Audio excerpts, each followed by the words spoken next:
Hello everyone, I hope you are doing well. Today we will talk about how to fix or how to solve the problem of took too much space on the application of REDnote.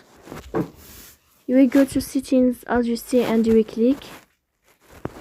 Here on this page you will click on apps, default apps, app settings. On above you will search about REDnote app and you will click.